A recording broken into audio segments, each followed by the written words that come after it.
अस्मद्गुरुभ्यो नमः।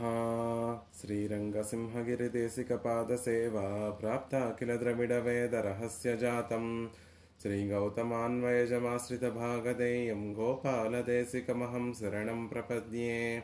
श्रीमद्गौतमवंशनायकमणेर्गोपालसूरेसुतं तत्पादाम्बुजलब्धयुग्मनिगमान्तार्धं सुशीलं सदा सद्विद्या विनयादि सद्गुणनिधिं स्वाचार्यनिष्ठान्वितं वन्दे वैष्णवभूषणं तमनघं श्रीरङ्गरामानुजं कौशिकान्वयसञ्जातं वेङ्कटार्यतनूभवं वेदान्ताचार्यसच्छिष्यं उडैवर्लुगुरुं भजे। कन्दाडवंशसञ्जातं रङ्गाचार्यतनूभवं गोपालाचार्यसच्छात्रं गोपालगुरुमाश्रये। श्रीमान् वेङ्कटनाथार्यः कवितार्किककेसरी वेदान्ताचार्यवर्यो मे सन्निधत्तां सदा हृदि।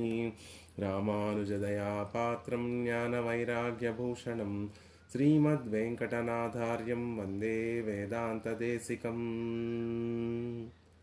భాగవతోత్తములందరికీ దాసోహాలు సమర్పిస్తూ వేదాంత దేశికుల వారు అనుగ్రహించినటువంటి దయాశతకాన్ని అధ్యయనం చేసేటటువంటి ప్రయత్నం చేస్తున్నాం. అందులో భాగంగా క్రిందటి రోజున 10వ శ్లోకాన్ని సేవించేటటువంటి వారయం.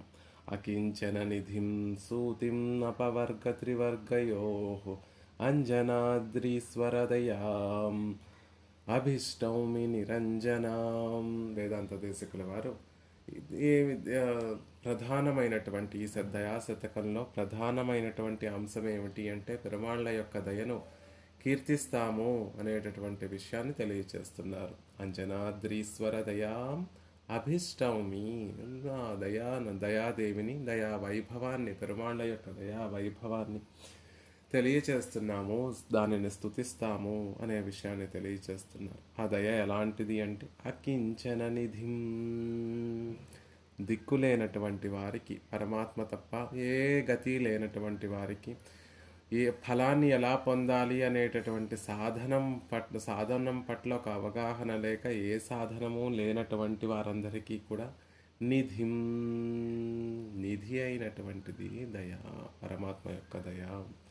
పెరుమాళ్ళకి కూడా నిధి అని పేరు, వైత్తమా నిధి అని పెరుమాళ్ళకి తిరునామం, శ్రీనిధి అని పెరుమాళ్ళకి తిరునామం. అలా పరమాత్మ కటాక్షించినా కటాక్షించకపోయినా పరమాత్మ చేత రక్షింపబడినటువంటి వాళ్ళు ఎవరైనా ఉంటే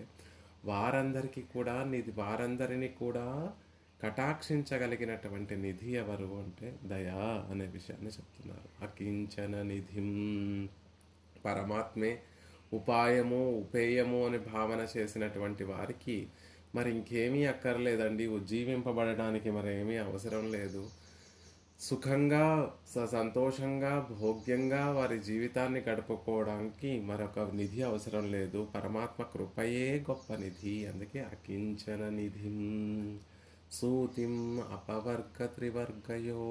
చతుర్భుజుడైనటువంటి పరమాత్మ చతుర్భుజములతో చతుర్విధ పురుషార్థములను జీవులందరికీ ప్రసాదిస్తున్నాడు అంటే దానికి కారణం ఆయన లోపల ఉద్భవించేటటువంటి దయే ప్రధానమైనటువంటి కారణం.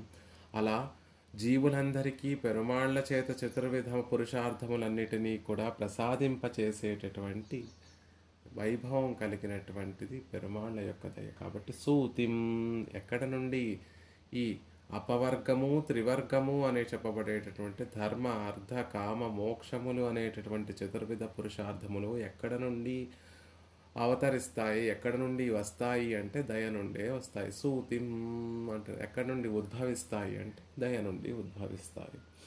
అంజనాద్రీశ్వర దయాం అభిష్టౌమి.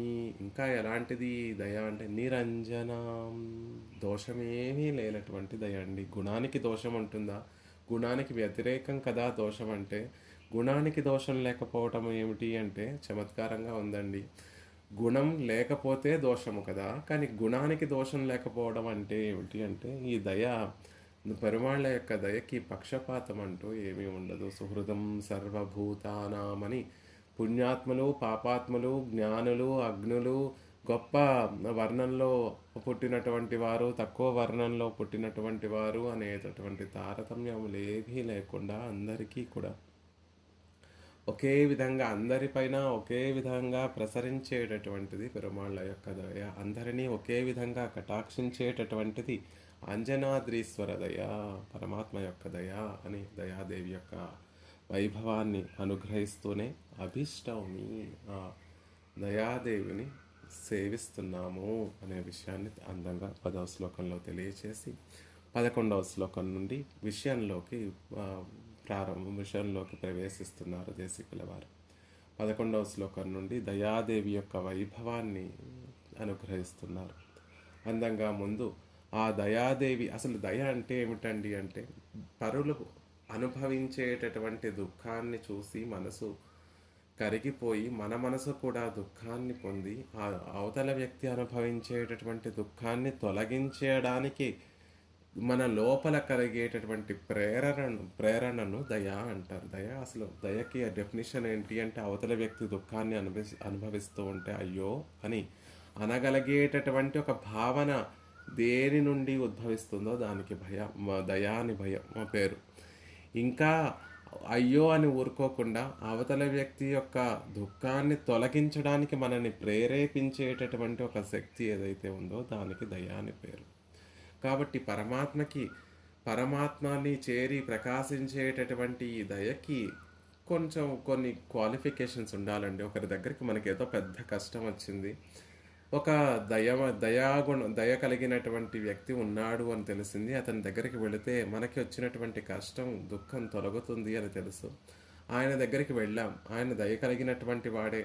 మనకి కలిగినటువంటి దుఃఖాన్ని చూసి పాపం ఆయనకి కూడా జాలి వేసింది, ఆయనకి కూడా దుఃఖం కలిగింది. కానీ మన దుఃఖాన్ని తొలగించలేనటువంటి సామర్థ్యం అతని దగ్గర లేకపోతే ఆయన ఆశ్రయించినా కూడా అది సఫలమవ్వదు, ఆ కార్యం సఫలమవ్వదు, కాబట్టి విఫలమే అవుతుంది. కాబట్టి ఆశ్రయించేటటువంటి వాటి దగ్గర దయ ఉండాలి. ఆశ్రయించినటువంటి వారి యొక్క దుఃఖాలను తొలగించేటటువంటి సమర్థత ఉండాలి. అప్పుడే ఆ దయ కార్యము సఫలీకృతమవుతుంది అనే విషయం లోకంలో అందరికీ తెలిసినటువంటి విషయమే. ఆ విషయం పెరుమాళ్లలో కూడా దయాదేవితో పాటు పెరుమాళ్లలో ఉన్నటువంటి గుణములన్నీ కూడా ఈ దయ ఎవరి మీదైతే ప్రసరిస్తుందో ఆ ప్రసరించినటువంటి వారి యొక్క రక్షణను మిగిలినటువంటి గుణములన్నీ చేస్తూ ఉంటాయి. అంటే దయాదేవిని అనుసరిస్తూ దయాదేవితో పాటు మిగిలినటువంటి గుణములన్నీ కూడా రక్షించడానికి ఉపయుక్తమయ్యేటటువంటి గుణములు. రక్షణ అంటే ఇష్టప్రాప్తి, అనిష్ట నివారణ. మనకి ఇష్టమైనటువంటివి ఏమిటో పెరుమాళ్ళు అనుగ్రహించేటటువంటి దానిని ఇష్టప్రాప్తి, అనిష్ట నివారణ. మనకి అక్కర్లేనటువంటివి, మనకి అవసరం లేనటువంటి విషయాలన్నిటినీ కూడా, దుఃఖాలన్నిటినీ కూడా తొలగించి అయిష్టాలన్నిటినీ కూడా నివృత్తి చేయడం అనిష్ట నివృత్తి. వీటి రెండింటినీ కూడా పెరుమాళ్ళు ఎలా చేస్తున్నారు, అనుగ్రహిస్తున్నారు అంటే దానికి కారణం దయాదేవి అనే విషయాన్ని అందంగా తర్వాత శ్లోకంలో తెలియచేస్తున్నారు. శ్లోకాన్ని అనుసంధానం చేసి అర్థాన్ని యథావకాశంగా అధ్యయనం చేసేటటువంటి ప్రయత్నం చేద్దాం. అనుచర శక్త్యాది గుణాం అగ్రేసర బోద్ధ విరచితాలోకాం స్వాధీన వృషగిరీసాం స్వయం ప్రభూతాం ప్రమాణయామి దయాం. అనుచర శక్త్యాది గుణాం అగ్రేసర బోధ విరచితాలోకాం స్వాధీన వృషగిరీసాం స్వయం ప్రభూతాం ప్రమాణయామి దయాం. ప్రమాణయామి దయాం.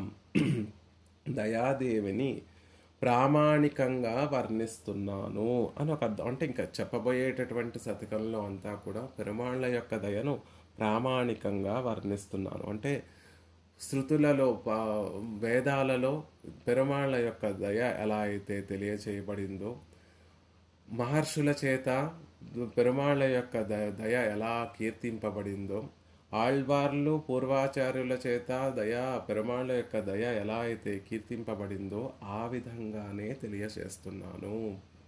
దయా ప్రమాణయామి అని ప్రామాణికంగా వర్ణించబోతున్నాను అని దేశికుల వారు చెప్తున్నారు. ప్రమాణయామి అనేటటువంటి విషయానికి శరణమని విశ్వసిస్తున్నాను. అదే కాకుండా ఎలా అయితే పూర్వాచార్యులు, ఆళ్వార్లు, ఆచార్యులు, మహర్షులు అందరూ కూడా పెరుమాళ్ళ యొక్క దయనే శరణమని ఎలా అయితే భావించారో ఆ విధంగానే భావిస్తున్నాను. ఎలాంటిది దయ? అనుచర శక్త్యాది గుణం. ఇందులో పెరుమాళ్ళ యొక్క దయను ఒక పట్టమహిషిగా అభివర్ణిస్తున్నారు దేశికుల వారు. రాజుకి అనేక మంది భార్యలు ఉన్నప్పటికీ కూడా అందులో ప్రాధాన్యం, ఒక గొప్ప వైభవం, ప్రాధాన్యత కలిగినటువంటి భార్యను పట్టమహిషి అంటారు. ఆ పట్టమహిషిగా అభివర్ణిస్తూ పెరుమాళ్ళ యొక్క పెరుమాళ్లలో అసంఖ్యాకములైనటువంటి అనేక కళ్యాణ గుణములు ఉన్నాయండి. వాటిలో ప్రధానమైనటువంటి గుణము దయాగుణము. ఆవిడ్ని ఒక పట్టమహిషిగా రూపణం చేస్తూ తద్వారా ఈ శ్లోకాన్ని అనుగ్రహిస్తున్నారు. ఆవిడ ఆ రాజ్యంలో ఉన్నటువంటి వారందరినీ కూడా, దీనులందరినీ కూడా అనుగ్రహించడానికి పట్టమహిషి చక్రవర్తి యొక్క పట్టమహిషి వెళుతూ ఉంటే ఆవిడ్ని అనుసరిస్తూ మిగిలినటువంటి పరివారం, ఆవిడ ముందు ఆవిడ వెనక మిగిలినటువంటి పరివారం అంతా కూడా ఆవిడ్ని అనుసరిస్తూ ఎలా అయితే వెళుతూ ఉంటారో ఆ విధంగా పెరుమాళ్ళ యొక్క దయ మనలాంటి వారందరినీ కటాక్షించడానికి పెరుమాళ్ళ యొక్క దయ కృప మన దగ్గరికి వస్తూ ఉంటే, మన మీద ప్రసరింపబడుతూ ఉంటే ఆ వెనకాల ముందు పెరుమాళ్ళ యొక్క గుణములన్నీ కూడా మనని కటాక్షించడానికి సిద్ధపడుతూ ఉంటాయి అని అందంగా ఈ శ్లోకంలో తెలియచేస్తున్నారు. కాబట్టి దయాదేవికి అనుచర శక్త్యాది గుణం, వెంట నడుస్తున్నటువంటి శక్తి మొదలైనటువంటి గుణములు కలిగినట్టు. ముందు దయాదేవి వెళుతూ ఉంటే పెరుమాళ్ళ కృప ముందు ప్రసరిస్తూ ఉంటే, పెరుమాళ్ళ యొక్క దయ ముందు నడుస్తూ ఉంటే వెనకాల ఏముంటాయండి? ఆవిడ వెంట నడిచేటటువంటి గుణములు ఏమిటి అంటే శక్తి, మిగిలినటువంటి గుణములన్నీ కూడా షాడ్గుణ్యంలో మిగిలినటువంటి గుణములన్నీ కూడా ఆవిడ వెనకాల అనుసరిస్తూ ఉంటాయి. అగ్రేసర బోధ విరచితాలోకం. ముందు ఇంకొక గుణం నడుస్తూ ఉంటుంది. ముందేమో జ్ఞానం చేత కల్పింపబడినటువంటి ప్రకాశం ముందు ఉంటుంది. ముందు అగ్రేసర బోధ విరచితాలోకం, ముందేమో జ్ఞానం వెడుతూ ఉంటుంది. జ్ఞానము అంటే స్వయం ప్రకాశంగా ఉండేటటువంటి ఒక విషయం కాబట్టి అది ప్రకాశంతో కూడినటువంటి ఆ జ్ఞానం ముందు నడుస్తూ దారిని చూపిస్తూ ఉంటుంది. వెనకాల దయాదేవి వేయించేస్తూ ఉంటుంది. వెనకాల శక్తి ఇత్యాది గుణములన్నీ కూడా, పరమాత్మ యొక్క కళ్యాణ గుణములన్నీ కూడా వస్తూ ఉంటాయి అని చెప్తున్నారు. అనుచర శక్త్యాది గుణం అగ్రేసర బోధ విరచితాలోకం అని చెప్పి, ఇంకా ఎలాంటి వైభవం కలిగినటువంటిది దయాదేవి అంటే స్వాధీన వృషగిరీసాం, తన వశం చేసుకోబడినటువంటి పరమాత్మను కలిగినటువంటి ఆవిడ శ్రీనివాసుణ్ణి శ్రీనివాసుణ్ణి స్వాధీన వృషగిరీసాం, శ్రీనివాసుని తన వశంలో ఉంచుకున్నటువంటి ఆవిడ స్వయం ప్రభూతాం, తానే స్వయంగా ఆవిర్భవించినటువంటి ఆవిడ. అలాంటి దయాదేవిని ప్రమాణయామి, ప్రామాణికంగా వర్ణిస్తున్నాను, ప్రామాణికంగా శరణమని విశ్వసిస్తున్నాను అని దయాదేవికి దాసోహ సమర్పణం చేస్తున్నారు. దయాదేవిని ఆశ్రయిస్తున్నాను అని చెప్తూ ఆ దయాదేవి యొక్క వైభవం ఎలాంటిదో చెప్తున్నారు. శక్తి, బలము, ఐశ్వర్యము ఇత్యాది గుణములన్నీ కూడా వెనకాల తన వెంట నడుస్తూ ఉండేటటువంటి ఒక వైభవం కలిగినటువంటి ఆవిడ. జ్ఞానం అనేటటువంటి గుణము తన ముందు నడుస్తూ ఉంటుంది. ఆ జ్ఞానము వెలుగుతూ, తన తేజస్సు చేత వెలుగుతూ దారిని చూపిస్తూ ఉంటే, ఆ మార్గాన్నంతటిని చూపిస్తూ ఉంటే అందులో దయాదేవి సకల విధములైనటువంటి లాంఛనములతోటి వేయించేసేటటువంటి పట్టమహిషిలా వేయించేస్తుంది అని చెప్తున్నారు. ఎవరండి ఈవిడ? ఇంతకీ ఈవిడ వైభవం ఏమిటి? వృషాద్రినాథుణ్ణి తన వశంలో ఉంచుకున్నటువంటి ఆవిడ, పరమాత్మ శ్రీనివాసుణ్ణి తన వశంలో అంటే తాను ఎలా చెప్తే అలా వర్తించేటట్టుగా పెరుమాళ్ళని తన వశంలో ఉంచుకున్నటువంటి వీరిని కటాక్షించండి అని దయాదేవి హృదయంలో పెరుమాళ్ళ హృదయంలో ప్రేరేపిస్తే పరమాత్మ తప్పక ఆ జీవుణ్ణి కటాక్షించేటటువంటి విధంగా ఉంటుంది అని చెప్తూ, తనంతన తానే ఆవిర్భవించినటువంటి ఆవిడగా ఉన్నటువంటి ఆ దయాదేవిని శరణ్యమని సేవిస్తున్నాను. వేద ప్రమాణం చేత పెరుమాళ్ళ యొక్క దయనే మనం ఆశ్రయించాలి అనేటటువంటి విషయాన్ని చెప్తున్నాను అని చెప్తున్నారు. దయాశతకాన్ని చూస్తే మనం క్రిందటి ఇదివరకు చెప్పుకున్నట్టుగానే తిరువాయుముజిలో ఎలా అయితే 10 శతకాలు ఉండి ఒక్కొక్క శతకము ఒక్కొక్క విషయాన్ని ప్రతిపాదింపబడిందో, ఒక్కొక్క శతకంలో ఒక్కొక్క విషయం ఎలా అయితే ప్రతిపాదింపబడిందో, ఈ దయాశతకంలో కూడా ఒక్కొక్క 10 శ్లోకాలు కూడా ఒక్కొక్క విషయాన్ని ఒక్కొక్క విషయాన్ని ప్రతిపాదిస్తుంది అనే విషయాన్ని చెప్తున్నారు. అందులో మొదటి 10 శ్లోకాలు ప్రథమ దశకంలో సేవా యోగ్యత్వాన్ని, అంటే పెరుమాళ్ళు వేయించేసి ఉన్నటువంటి ఆ తిరుమలై ఆ కొండని, ఆళ్వార్లని, ఆచార్యుల్ని, మహర్షుల్ని, క్రమంగా విశ్వసేనుల వారిని, ఆ తర్వాత శ్రీదేవిని, భూదేవిని, నీలా పిరాట్టిమారుల్ని, వరుణాలయుడైనటువంటి పరమాత్మ శ్రీనివాసుణ్ణి, అలాగే అకించునులకి నిధి అయినటువంటి అంజనాద్రి ఈశ్వరుని యొక్క దయను వీరందరూ కూడా సేవించడానికి అర్హత కలిగిన. ఎవరిని సేవించాలి? మనం ఎవరిని సేవిస్తే తరిస్తాము అంటే ఇంకెవరిని మనందరినీ తరింపచేయడం కోసం తిరువేంగడం మీద వేయించేసి ఉన్నటువంటి శ్రీనివాసున్నే సేవించాలి. అంతకన్నా ప్రధానంగా ఆ శ్రీనివాసుని యొక్క కృప కోసమే మనం వేచి ఉండాలి. ఆ కృపయే మనం సేవించవలసినటువంటి ప్రధానమైనటువంటి అంశము అని సేవా యోగ్యత్వాన్ని వీరందరూ కూడా సేవించడానికి, మనల్ని తరింపచేయడానికి వేయించేసినటువంటి వారు అని మనసులో విశ్వసించి వారందరికీ దాసోహ సమర్పణం చేశారు. ఇప్పుడు ఆ దయాదేవి యొక్క వైభవాన్ని 2వ దశకంలో తెలియచేస్తున్నారు. ఎలా అయితే పరమాత్మ ఏ దుర్గుణములు లేనటువంటి వాడో, ఏ దోషములు కూడా అంటనటువంటి వాడో, దయ కూడా నిరంజన దయ అని తెలియచేస్తారు. ఆ దయకి కూడా పక్షపాతం అంటూ ఏమీ ఉండదండి. కొంతయే కటాక్షించి కొంత వెనక్కి ఉండడము అనేటటువంటి, వెనక్కి చెయ్యి తీసేసుకోవడము అనేటటువంటి దోషము లేదండి. ఏ దోషము లేనటువంటి దయ, పక్షపాతము, లోటు అనేటటువంటి దోషములు ఏమీ లేనటువంటి దయ, అనంతమైనటువంటి కళ్యాణ గుణములు కలిగినటువంటి పరమాత్మ కన్నా అసలు పరమాత్మ పురుషార్థాన్ని ప్రసాదించేది, లేకపోతే పరమాత్మను చేరినటువంటి దయా పురుషార్థాన్ని ప్రసాదించేది అంటే గుణము కాదు, పురుషార్థాన్ని ప్రసాదించేది. ఆ గుణము ఎవరిలో ప్రకాశిస్తోందో ఆయనే పురుషార్థాన్ని ప్రసాదిస్తాడు. పరమాత్మే పురుషార్థాన్ని ప్రసాదిస్తాడు. మరి పురుషార్థాన్ని ప్రసాదించేటటువంటి శ్రీనివాసుని విడిచిపెట్టేసి శ్రీనివాసుని యొక్క దయను ఆశ్రయించడం ఏమిటండి అంటే, ఆయన ఎంత వైభవం కలిగినటువంటి వాడో ఈ దయ కూడా అంతే వైభవం, పరమాత్మ యొక్క కృప కూడా అంతే వైభవము, అంతే గొప్పతనము కలిగినటువంటి గుణము అనే విషయాన్ని ప్రతిపాదిస్తున్నారు 2వ దశకంలో.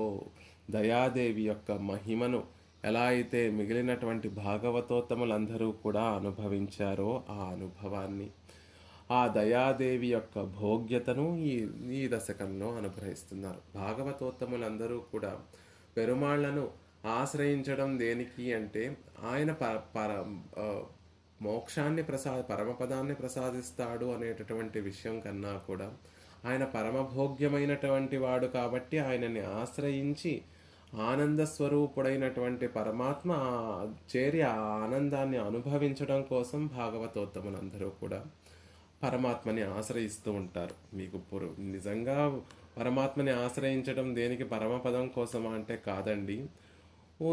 ఓ పరమాత్మ, నీ ఎర్రనైనటువంటి ఆ పాదార విందములు నా శిరస్సున వెంటనే చేర్చవయ్యా, ఇదే నేను కోరుకునేటటువంటి పురుషార్థము అని ఆళ్వార్లు ప్రాప్య నిష్కర్ష చక్కగా చేస్తారు. నాకు పరమపదం కూడా వద్దు, ఆ పరమపదాన్ని గురించి మేము కూడా చెప్పము, మాకు కావలసినటువంటిది నీ పాదార విందముల దగ్గరికి చేరిపోవడమే అని చెప్తూ, ఎందుకు ఆ పాదార విందముల దగ్గర చేరిపోవడము అంటున్నారు అంటే, ఆ పాదార విందములలో ఉండేటటువంటి భోగ్యత. అందుకే నువ్వు రక్షించినా రక్షించకపోయినా ఎప్పుడూ కూడా నీ పాదార విందములను మేము విడిచిపెట్టము అని చెప్పడానికి ఉండేటటువంటి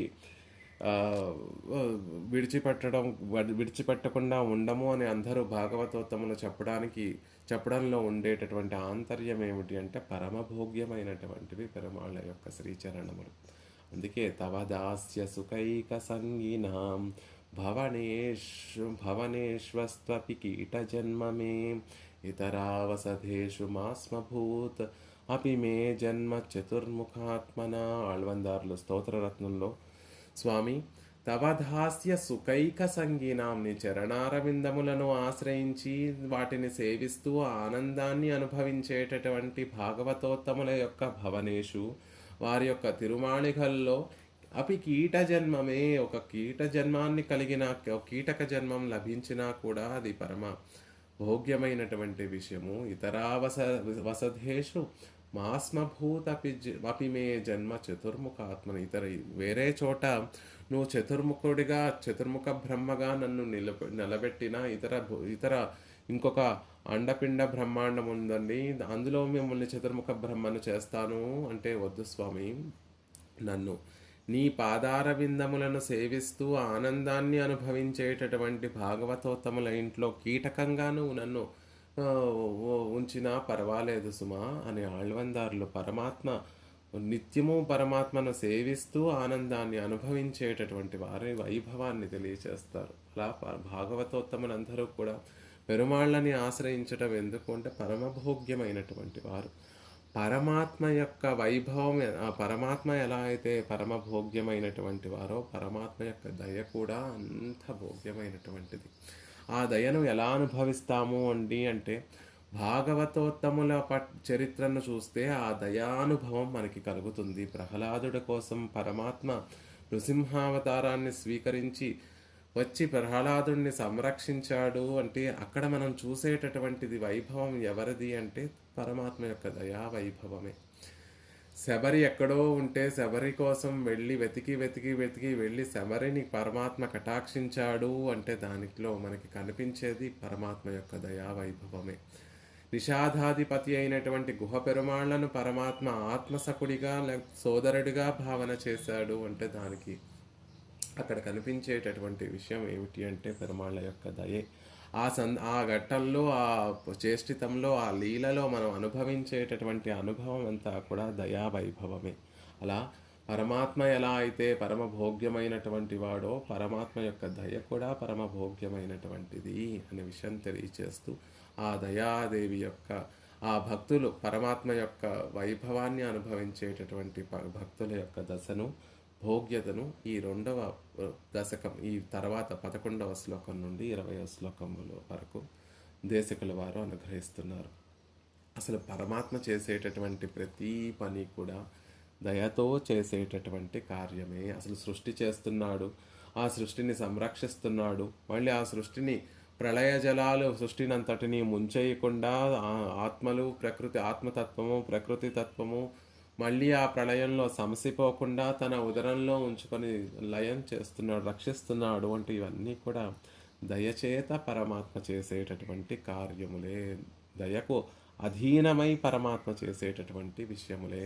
అసలు నామరూపాలు లేకుండా దుఃఖాన్ని అనుభవిస్తున్నటువంటి ఈ జీవులందరూ పరమాత్మ ఉదరంలో అలా నామరూపాలు లేకుండా ఏ యోగ్యత లేకుండా ఉన్నటువంటి జీవులందరికీ కూడా పరమాత్మ మళ్ళీ శరీరాలను అనుగ్రహిస్తున్నాడు, జన్మలను సృష్టి చేస్తున్నాడు. బహుశ్యాం ప్రజాయే అని పరమాత్మ జగత్తంతటినీ కూడా సృష్టిస్తున్నాడు అంటే దానికి కారణం ఆయన లోపల ఉద్భవించేటటువంటి దయే. ఎవరు ప్రేరేపించారు, ఎవరు ఆయనని అడిగారు, ప్రార్థించారు సృష్టి చెయ్యవయ్యా అని, లేకపోతే ఆయన పైన ఎవరైనా ఉండి ఆయనని ఆజ్ఞాపించారు ఇప్పుడు నువ్వు సృష్టి చెయ్యాలి అంటే ఆయనని అడిగేటటువంటి వారు లేరు, ఆయనని ఆజ్ఞాపించేటటువంటి వారు లేరు. ఒక చక్కటి కాలం ఆసన్నం అవ్వగానే ఆయన లోపల దయ ఉప్పొంగి ఆ దయ ప్రేరణ చేతనే పరమాత్మ సృష్టినంతటినీ కూడా చేస్తున్నాడు. కాబట్టి పరమాత్మ చేసేటటువంటి ప్రతీదీ కూడా దయాకార్యమే. వదార్హమపి కాకుత్స కృపయా పర్యపాలయత్, చంపదగినటువంటి వాడైనటువంటి ఆ కాకాసురుణ్ణి కూడా పరమాత్మ రక్షించింది దేనివల్ల? కృపయా పర్యపాలయతు, కృపచేతనే పరమాత్మ రక్షించాడు అని చెప్తూ ఆ వైభవాన్ని, దయా యొక్క వైభవాన్ని, భోగ్యతనంతటిని కూడా తెలియచేస్తున్నారు. ఎలాంటిది ఆ దయ?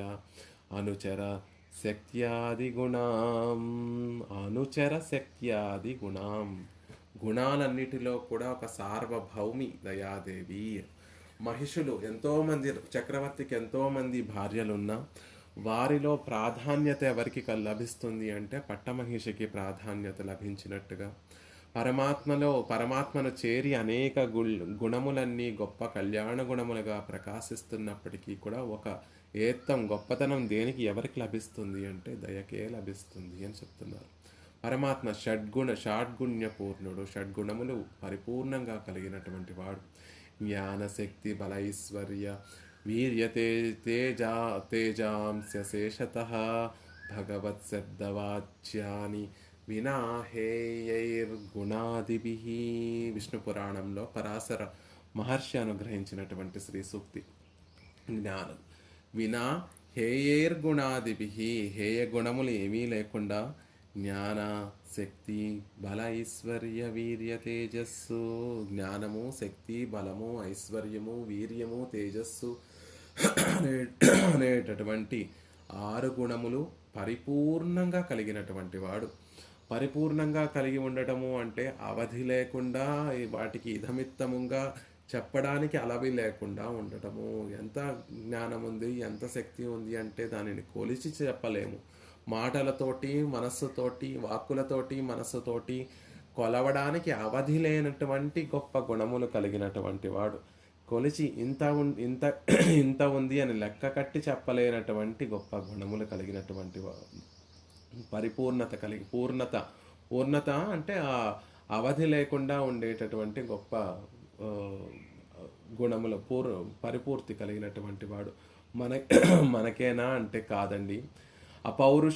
అపౌరుషములు అని చెప్పబడేటటువంటి వేదానికి కూడా పరమాత్మ యొక్క వైభవం ఇంతటిది, పరమాత్మ యొక్క గుణము ఇంతటిది అని లెక్క కట్టి చెప్పడానికి వేదం కూడా ప్రయత్నించింది. కానీ అది ఇప్పటికీ ప్రయత్నిస్తూనే ఉంది. కానీ అది పరిపూర్ణంగా ఇంత ఉంది అని చెప్పలేకపోయింది. వేదము పరమాత్మ యొక్క ఆనందము అనేటటువంటి కళ్యాణ గుణంని కొలుద్దాము, దానికి ఒక లెక్క కట్టుదాము అని ప్రయత్నించి ఉపర్యుపర్యబ్జభువోపి పూరుషాన్ ప్రకల్ప్యతే ఏ శతమిత్యనుక్రమాత్ గిరస్త్వదైకైక గుణావదీప్సయా సదా స్థితానోద్యమతోతి సేరతే. సదా స్థిత, ఇప్పటికీ కూడా అది కొలుస్తూనే ఉంది. ఉపర్యుపర్యబ్జ భువోపి పురుషాన్ ప్రకల్ప్యతే ఏ శతమిత్యనుక్రమాత్. మనుష్యానందము దానికి 100 రెట్లు, గంధర్వానందము దానికి 100 రెట్లు, దేవతానందము దానికి 100 రెట్లు, దేవేంద్రుని యొక్క ఆనందము దానికి 100 రెట్లు, రుద్రుని ఆనందము దానిపైన చతుర్ముఖ బ్రహ్మానందము, మళ్ళీ బ్రహ్మానందాన్ని తీసుకొచ్చి మనుష్యానందంతో పెట్టి మళ్ళీ పైకి కొలుస్తూనే ఉంది. సదాస్థితానోద్యమతోతి సేరతే. అది దాటలేక, దానిని ఇదమిత్తంగా ఇంతటిది అని చెప్పలేక ఇంకా కూడా కొలుస్తూనే ఉంది. అపౌరుషయమైనటువంటి వేదము, అనేక శాఖానుశాఖలుగా విస్తరించినటువంటి వేదం కూడా చెప్పలేక. ఇది పరిపూర్ణత అంట. అంతటి జ్ఞానశక్తి బల ఐశ్వర్య వీర్య తేజస్సులు అనేటటువంటి 6 గుణములు కలిగినటువంటి వాడు. ఈ 6 గుణములు సకల కళ్యాణ గుణములకి కూడా ఉపలక్షణము. మిగిలినటువంటి గుణములన్నిటికీ కూడా ఈ 6 గుణములు మూలకందము అని చెప్తారు. ఈ 6 గుణముల నుండి మిగిలినటువంటి గుణములన్నీ కూడా ఉద్భవిస్తాయి అని చెప్తూ ఉంటారు. తద్గుణ సారత్వాత్ తద్వ్యపదేశ ప్రాజ్ఞవత్. ఒక బ్రహ్మసూత్రంలో ఒక విషయాన్ని చెప్తారు. ఎలా అయితే జీవుడిలో జ్ఞానము ఉంటుంది, ఆనందము ఉంటుంది, మిగిలినటువంటి సద్గుణములన్నీ జీవుడికి కూడా ఉంటాయి. కానీ అందులో ప్రధానమైనటువంటిది ఏమిటి అంటే విజ్ఞానం జీవుని యొక్క ప్రధానమైనటువంటి గుణమైన అయి ఉండడం వల్ల జీవుడు దేంతోటి వ్యవహరింపబడతాడు అంటే వాచుడిగా జీవుడు వ్యవహరింపబడుతూ ఉంటాడు. అలాగే పెరుమాళ్లలో అనేక కళ్యాణ గుణములు ఉన్నప్పటికీ కూడా పరమాత్మ అంటే ఏమిటి అంటే ఆనందము ప్రధానమైనటువంటిది. అందుకే వేదము ఆనందం ఆనందో పరబ్రహ్మ, పరమాత్మని ఆనందం అనేటటువంటి గుణంతో వ్యవహరిస్తూ ఉంటుంది.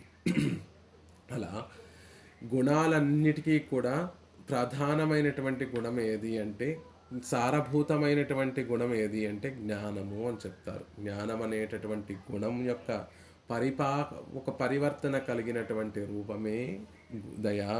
జ్ఞానం కలిగి అంటే అవతల వ్యక్తి దుఃఖాన్ని అనుభవిస్తున్నాడు అనేటటువంటి ఒక స్పృహణ, ఒక ఆలోచన కలిగి అయ్యో ఇంత దుఃఖాన్ని అనుభవిస్తున్నాడే అనేటటువంటి ఒక భావన కలగడానికి, ఆ దుఃఖాన్ని తొలగించాలి అనేటటువంటి ఒక ప్రేరణ మనలో రావడానికి ప్రధానమైనటువంటి కారణం జ్ఞానమే. తెలుసుకోగలగటం. ఆ తెలుసుకోవడానికి కొంచెం మార్పు, తెలుసుకున్న అవతల వ్యక్తి దుఃఖాన్ని అనుభవిస్తున్నాడు అని తెలుసుకొని, అలా అవతల వ్యక్తి భరించలేనటువంటి దుఃఖాన్ని అనుభవిస్తూ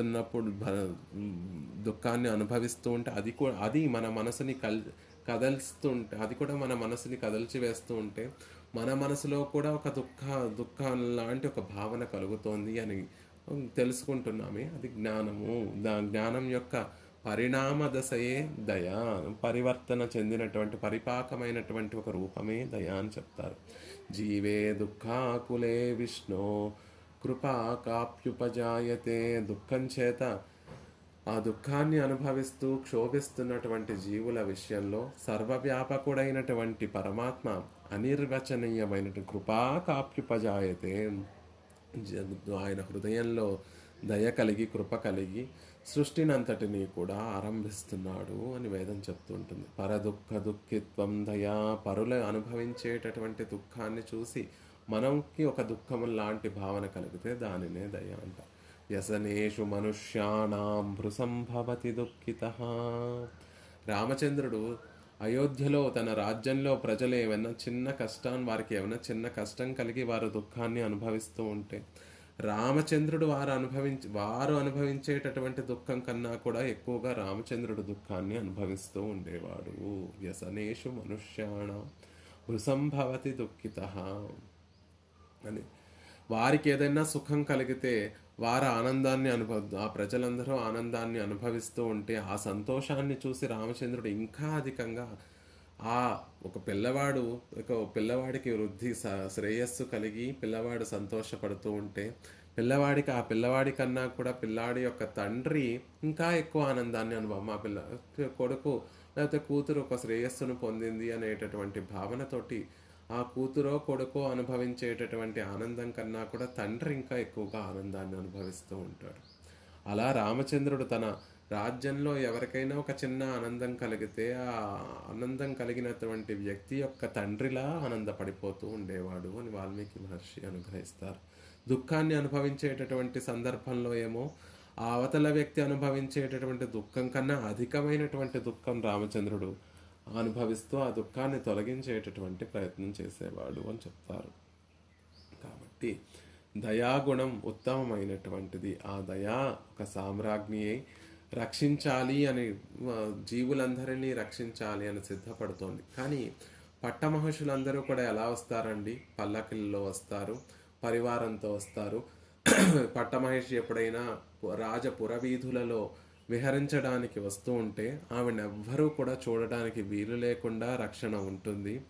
ఆవిడ కనపడకుండా ఒక పెద్ద పల్లకిని అలంకరించి ఆవిడ కనపడకుండా ద్వారాలన్నిటినీ మూసివేసి ఆవిడ విహరించడానికి సిద్ధపడుతూ ఉంటుంది. కానీ దయాదేవి అలా కాదండి.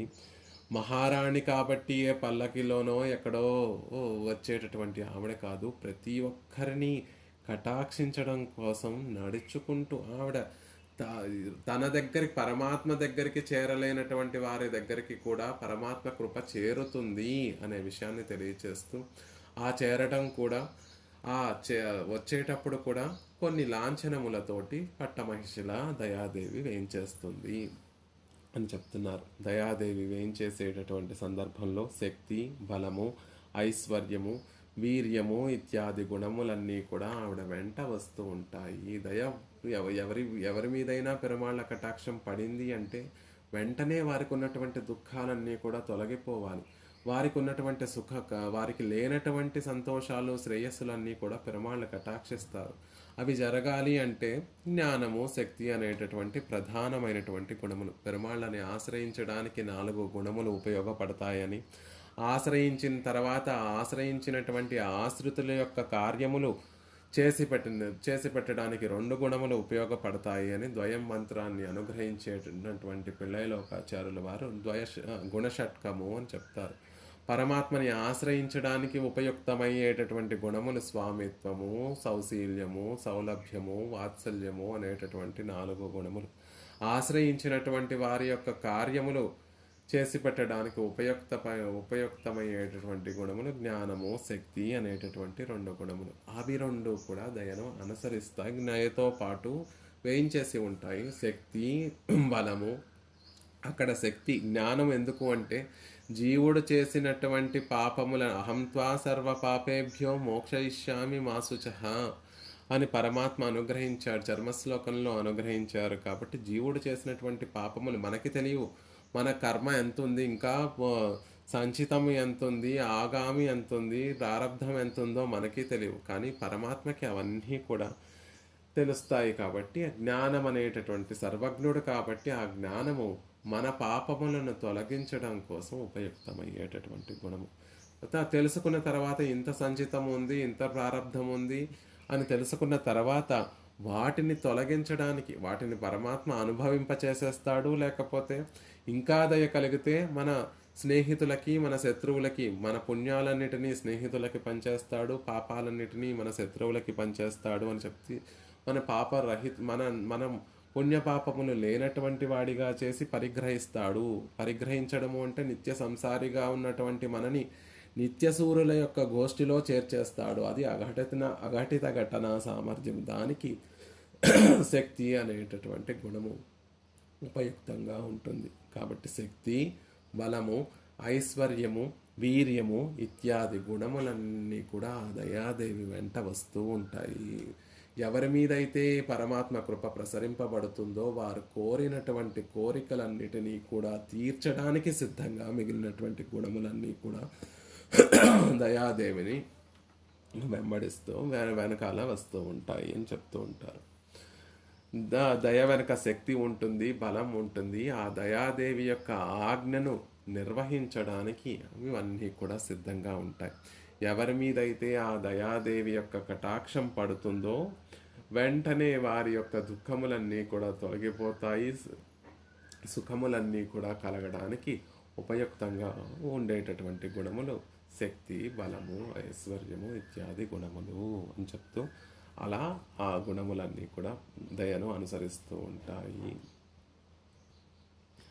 అనుచర శక్త్యాది గుణం శక్తి ఇత్యాది గుణములన్నీ కూడా అనుసరిస్తూ ఉంటాయి. అగ్రేసర బోధ విరచితాలోకం. ఇక ఆవిడ ముందు ఒక మహారాణి నడుస్తున్నారు అంటే వెనకాల పరిజనము రక్షక భటులు ఆవిడని రక్షించడానికి ఆవిడ కార్యములు నిర్వహించడానికి వెనకాల కొంచెం పరివారం నడుస్తూ ఉంటుంది. ముందు కూడా కొంచెం లాంఛనంగా ముందు కూడా పరివారం నడుస్తూ ఉంటుందండి. ముందు నడిచేటటువంటి పరివారము ఆ మహారాణి ఎక్కడికి వెళ్ళాలనుకుంటున్నారో అక్కడికి ఆ పరివారం ముందు వెళ్ళి వాటినన్నిటినీ చక్కదిద్దుతూ మహారాణికి దారిని చూపించేటట్టుగా ఆ పరివారం ముందు వెళుతూ ఉంటుంది. అగ్రేసర బోధ విరచితాలోకం. ఇక్కడ కూడా పరమాత్మలో చేరి ప్రకాశించేటటువంటి జ్ఞానం అనేటటువంటి గుణం దయాదేవికి ముందు నడుస్తూ ఉంటుంది. జ్ఞానము జ్యోతిస్వరూపం, సహజంగా ఒక ప్రకాశాన్ని కలిగింది కాబట్టి సార్వభౌమి అయినటువంటి దయాదేవికి ముందు నడుస్తూ ఆవిడకి దారి చూపిస్తుంది. ఇదిగో తల్లి దయాదేవి, వీరిని రక్షించండి, వీరిని రక్షించండి, వీరిని రక్షించండి,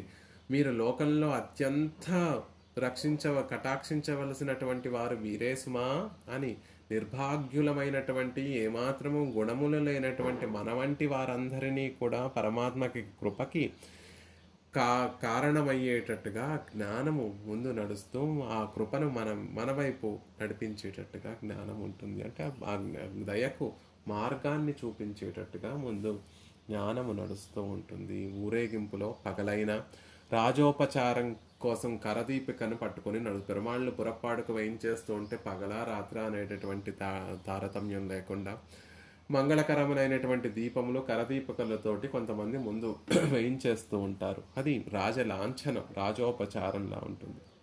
ఇక్కడ కూడా దయాదేవి వేయించేస్తూ ఉంటే జ్ఞానము తన సహజ దీప్తితో వెలిగిపోతూ, దేవి ఇటు చూడండి, ఇలా రండి అని ఉపచార ఉక్తులతోటి దారిని చూపిస్తూ మనలాంటి వారి దగ్గర అందరికీ కూడా ఆ దయాదేవిని వేయించేపు చేస్తుంది జ్ఞానం అనేటటువంటి గుణం. అగ్రేసర బోధ విరచితాలోకం, ఆలోకో దర్శనోద్యోతో, ఆలోకం అనేటటువంటి శబ్దానికి చూడడము, చూపబడము, ప్రకాశము అని అర్థం. గొప్పగా ప్రకాశిస్తూ ఆ దయనంత ఆ మార్గాన్నంతటినీ కూడా వెలుగులతోటి నింపేస్తుంది జ్ఞానం. దయ ప్రసరించడానికి అణువుగా వెలుతురుని వెలుగులతో తేజస్సుతోటి దయ చూపిస్తుంది. అందరినీ చూపిస్తుంది. వీరిని కటాక్షించండి, వీరిని కటాక్షించండి, వీరిని కటాక్షించండి అని దయాదేవికి మనందరినీ కూడా చూపించేటటువంటి గుణం జ్ఞానం. అంతేకాకుండా మనందరికీ కూడా ఇదిగో ఇది పెరుమాళ్ళ యొక్క కృప, మీకు మరేమీ అవసరం లేదు. పరమాత్మకి సంతోషం ఎప్పుడో తెలుసా? అన్నిటినీ విడిచిపెట్టి ఎవరైతే ఆయన వాకిట్లో ఆయన కృప కోసం వేయించేసి ఉంటారో వారంటే పరమాత్మకి చాలా చాలా ఇష్టం సుమా. కాబట్టి మనందరికీ ఉపదేశం చేస్తోంది జ్ఞానం. ఓ జీవులారా, వెళ్ళండి, వెళ్ళి రంగనాథుడి యొక్క వాకిట్లో ఆయన దయ కోసం వేచి ఉండండి అని చెప్పేటట్టుగా మనందరికీ కూడా పెరుమాళ్ళ దయను మనకి తెలియచేస్తోంది ఆ జ్ఞానం అనేటటువంటి గుణము అనే విషయాన్ని తెలియచేస్తున్నారు.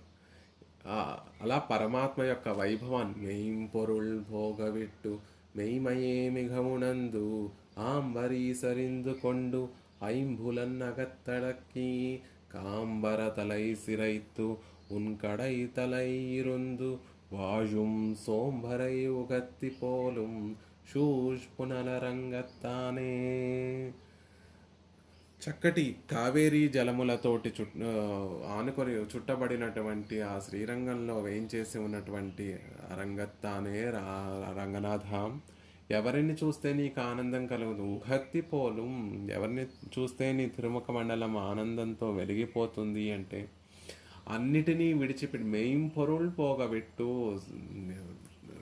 నిజ ధర్మం యథార్థమైనటువంటి ధర్మములుగా అనిపించేటటువంటి ధర్మములు, ఉపాయములు, భక్తి యోగము, జ్ఞానయోగము, కర్మయోగములు పెరుమాళ్లను ఆశ్రయించడానికి, పెరుమాళ్లను పొందడానికి ఉన్నటువంటి ధర్మములే. కానీ అవి శ్రమతో మనం ఆచరించగలిగినటువంటి ధర్మముల, అవి శాస్త్రం చేత ప్రతిపాదింపబడినటువంటి ధర్మములు, శాస్త్రాన్ని ప్రసాదించినటువంటి పరమాత్మ చేత అనుగ్రహింపబడినటువంటి ధర్మములే. కానీ మనం వాటిని ఆశ్రయించగలమా, వాటిని అనుష్ఠించగలమా అంటే కుదరదు సుమా. అందుకే వాటిని పోగవిట్టు, వాటిని విడిచిపెట్టి మెయిమయే మిఘమునందు, మిగిలినటువంటి విషయాలన్నీ ఆంబరీసరిందుకొండు, మిగిలినటువంటి ఉపాయములన్నిటినీ కూడా విడిచిపెట్టేసి ఐంబులన్నగా తడక్కి, ఇంద్రియములన్నిటినీ కూడా పెరుమాళ్ళ వైపే ఉంచేటట్టుగా చేసి కాంబరై తలై సిరత్తు, ఇక నా అంతా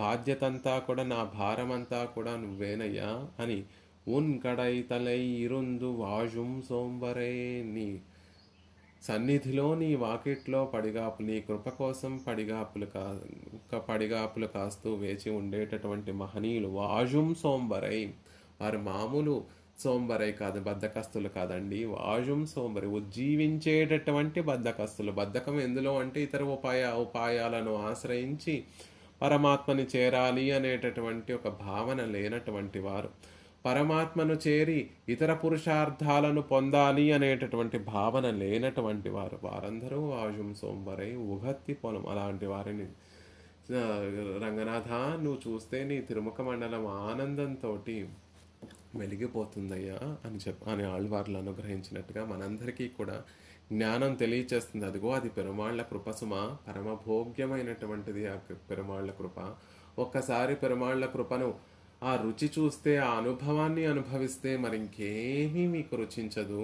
ఆ పాదార విందముల యొక్క భోగ్యతను చూస్తే ఎలా అయితే మరేమీ కూడా మిగిలినటువంటి వారికి ఎలా అయితే రుచించవో, ఇక్కడ కూడా పెరుమాళ్ళ యొక్క కృపను గనక సేవించినటువంటి వారికి మరేమి, ఆ కృపను అనుభవించినటువంటి వారికి మరింకేమీ కూడా రుచించదు సుమా. తవామృతస్యందని పాద పంకజే నివేశితాత్మా కథమన్యదిచ్చతి స్థితే రవిందే మకరంద నిర్భరే మధువ్రతో నేక్షురకం హి వీక్షతే.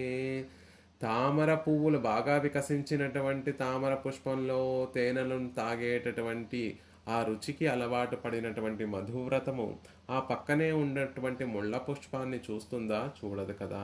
అలాగే తవామృతస్యందని పాద పంకజే నివేశితాత్మ కథమన్యదిచ్చతి.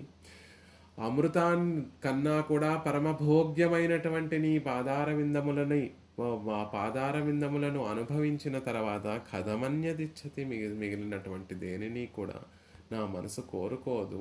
ఎలా కోరుకుని మన మిగిలినటువంటి వాటి వైపు కూడా నా మనసు చూడదు అని ఎలా అయితే మహనీయులందరూ కూడా తెలియచేస్తారో, అలా ఇక్కడ ఆ దయాదేవి యొక్క వైభవాన్ని మనందరికీ తెలియచేసి, పెరుమాళ్ళ యొక్క కృపా వైభవాన్ని మనందరికీ కూడా తెలియచేయడం కోసం అగ్రేసర బోధ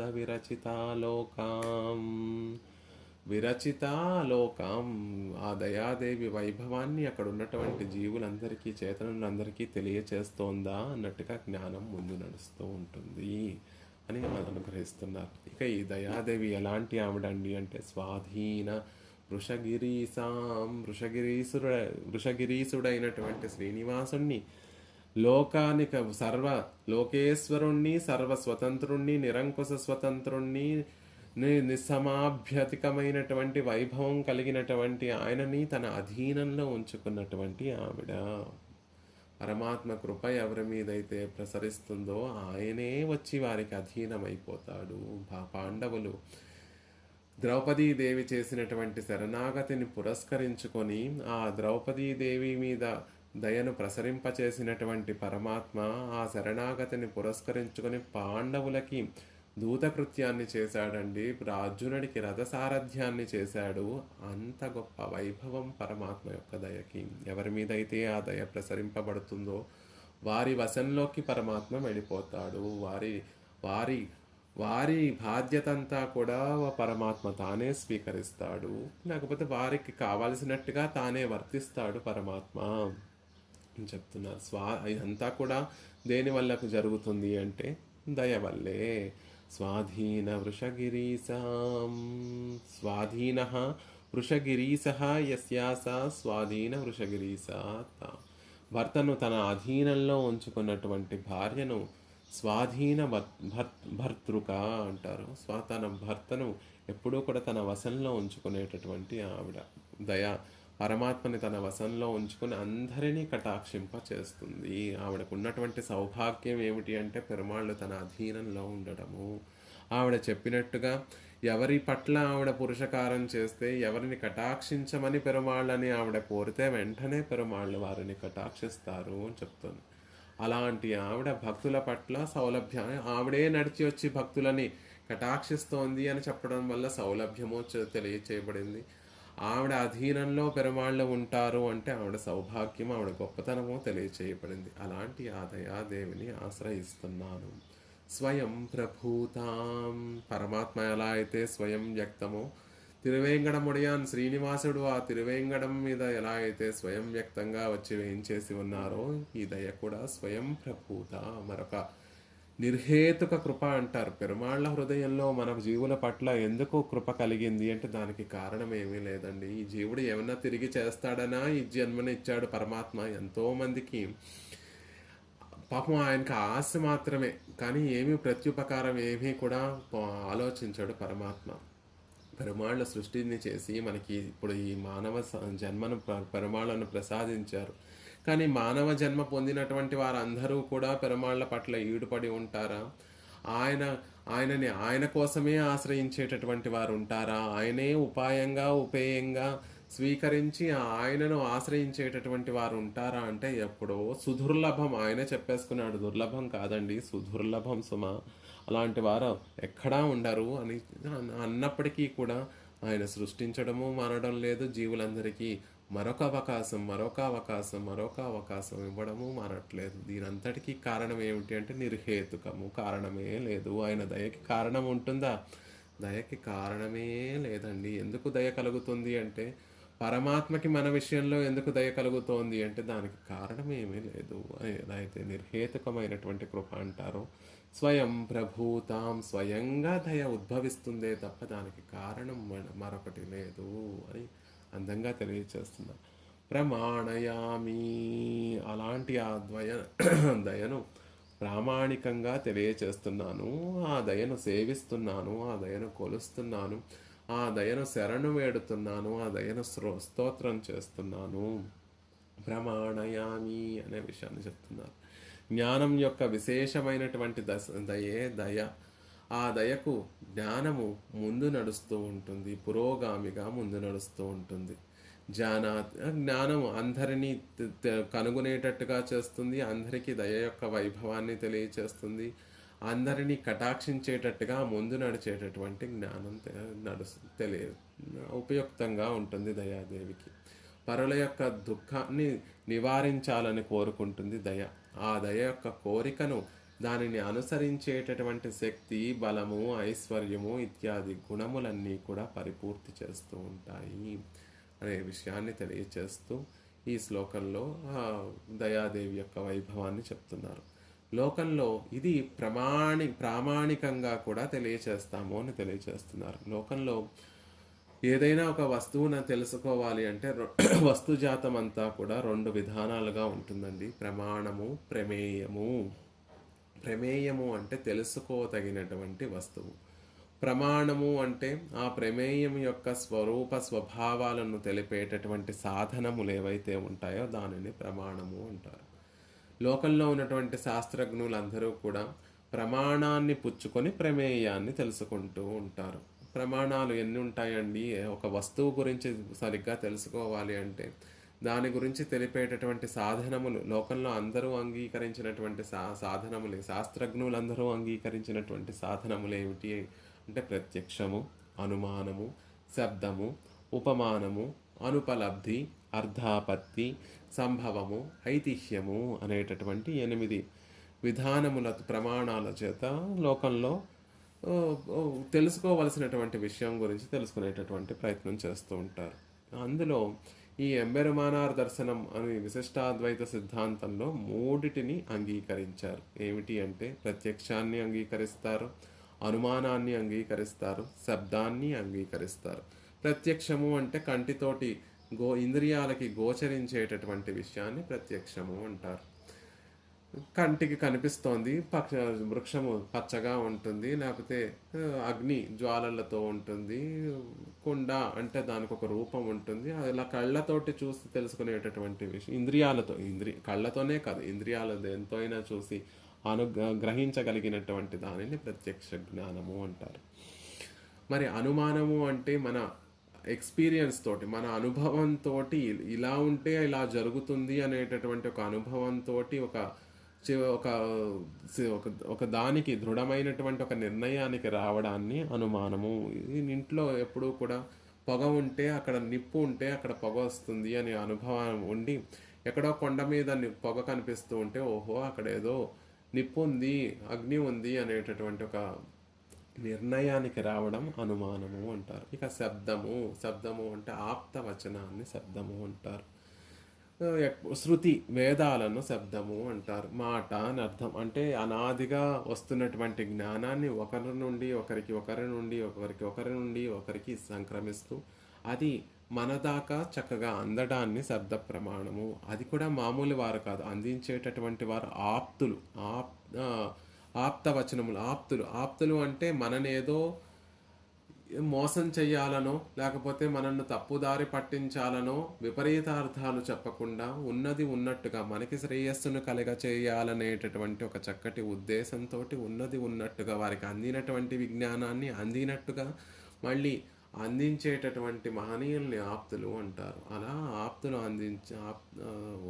శబ్ద ప్రమాణము అంటే శృతి వేదము అని తెలియచేస్తారు. ఆ వేదానికి కూడా ఇక్కడ చెప్పినటువంటివన్నీ కూడా ఉంటాయండి. అనుచర శక్త్యాది గుణం, శబ్దము తను అనుసరించేటటువంటి శక్తి. ఆ శక్తి అంటే ఇప్పుడు ఒక శబ్దం ఉంది అంటే ఆ శబ్దాన్ని అనుసరిస్తూ అర్థం కూడా ఉంటుంది. ఇప్పుడు ఏదైనా ఒక పదాన్ని మాట్లాడితే ఆ పదం మనకి అర్థమవుతుంది అంటే ఆ వెనకాల అర్థం ఆ శబ్దాన్ని అనుసరిస్తూ వస్తుంది. కాబట్టి ఆ శబ్దానికి ఉండేటటువంటి శక్తి ఏమిటి, ఆ శబ్దాన్ని అనుసరించేటటువంటి శక్తి ఏమిటి అంటే లక్షణము, అర్థము, వృత్తము ఇత్యాది విషయములన్నీ కూడా శబ్దాన్ని అనుసరిస్తూ ఉంటాయి. అగ్రేసర బోధ విరచితాలోకం. ఒక శబ్దానికి అనేక అర్థాలు ఉంటాయండి. అక్కడ ఏ సందర్భంలో ఆ శబ్దాన్ని ఎలా శాస్త్రజ్ఞుడు వాడాడో, దానిని ప్రయోగించాడో, దానిని బట్టి ఆ శబ్దం యొక్క అర్థాన్ని తీసుకుంటూ ఉండాలి. దీనికి జ్ఞానం అవసరము. కాబట్టి ఆ జ్ఞానము, అర్థాన్ని స్వీకరించగలిగినటువంటి జ్ఞానం ముందు ఉండాలి, ముందు అనుసరిస్తూ ఉంటుంది వేదానికి. స్వాధీన వృషగిరీసాం వేదైశ్చ సర్వై అహమేవ వేద్య.